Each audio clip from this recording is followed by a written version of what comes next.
In fact, Nida Khan's advocate has spoken to CNN News 18, says that she was never in human resources of TCS. She was just a process associate.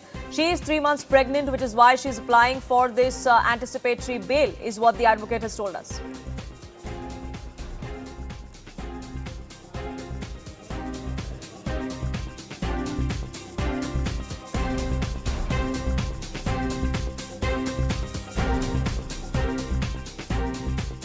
New report states that Nida Khan is pregnant, which is why she's going to file an anticipatory bail.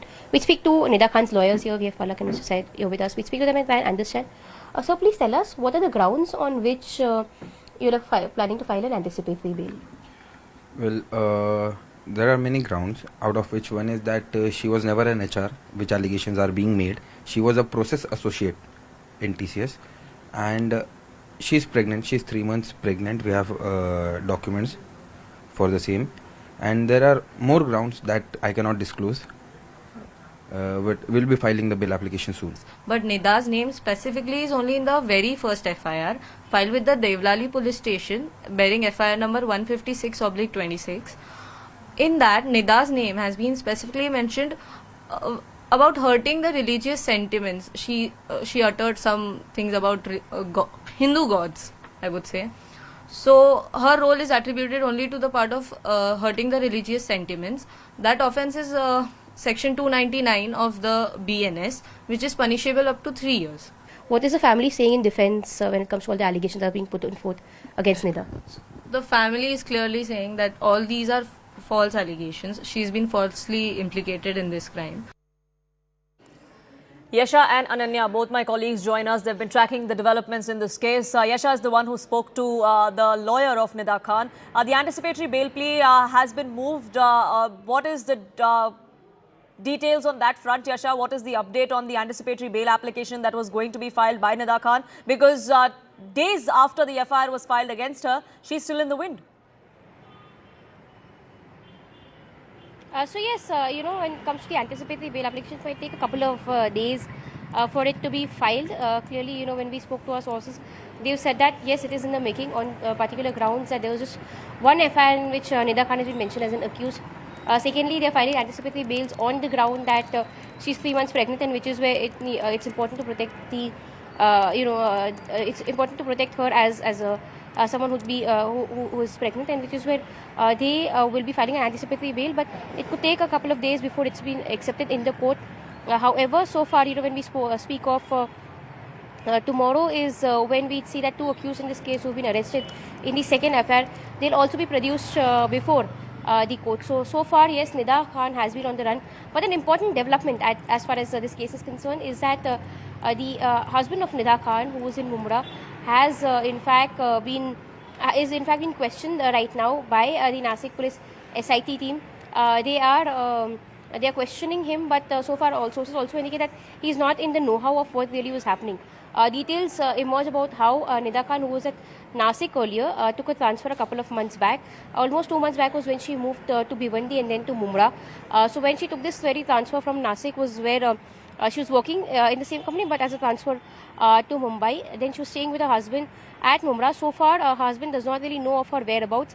In fact, sources had earlier indicated that as soon as this very case was filed against Nida was where she decided to abscond because clearly she was aware that with the FIRs being filed against some of her co-accused is where cops would keep come very soon to look out for her as well.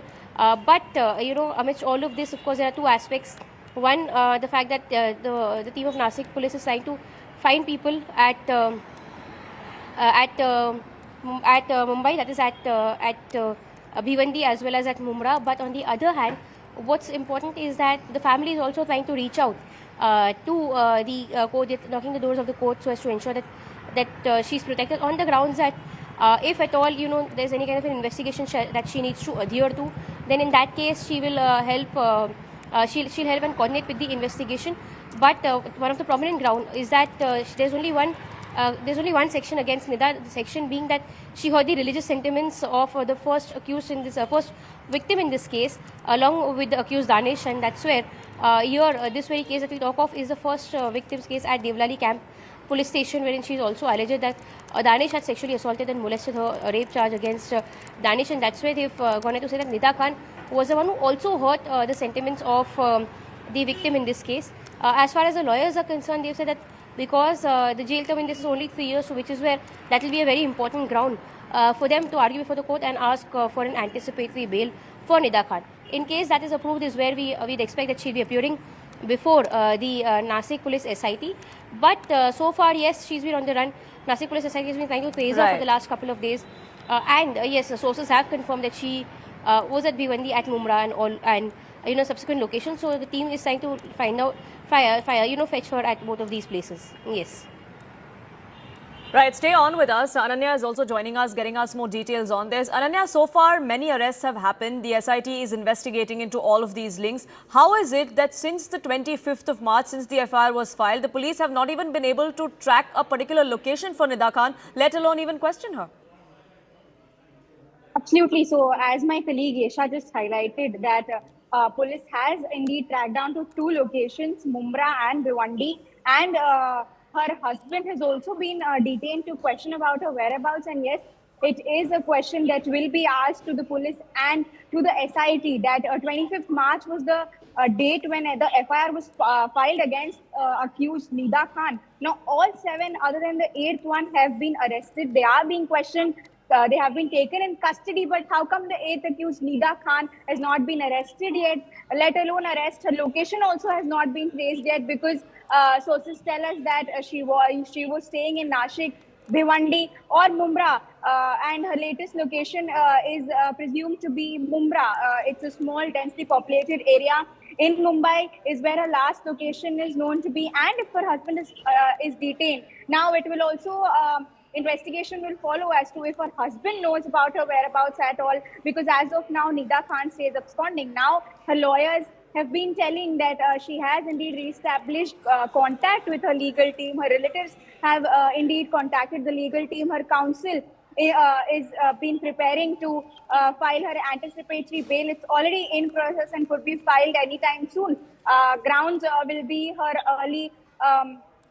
early pregnancy, that she's pregnant, and that will be the that will be the main ground on which the anticipatory bail will be sought from court. But yes, the big question remains, where exactly is Nida Khan? It's been March 25th was the first FIR in which she's accused, and along with Danish and Tausif, and Danish and Tausif, against them there are major allegations. The first victim has come on an alleged rape against them. That is the serious kind of allegations. And in the very first FIR, Nida Khan is also an accused. So after the very first FIR, yes, she is absconding. Since then, she knew that police will come after her.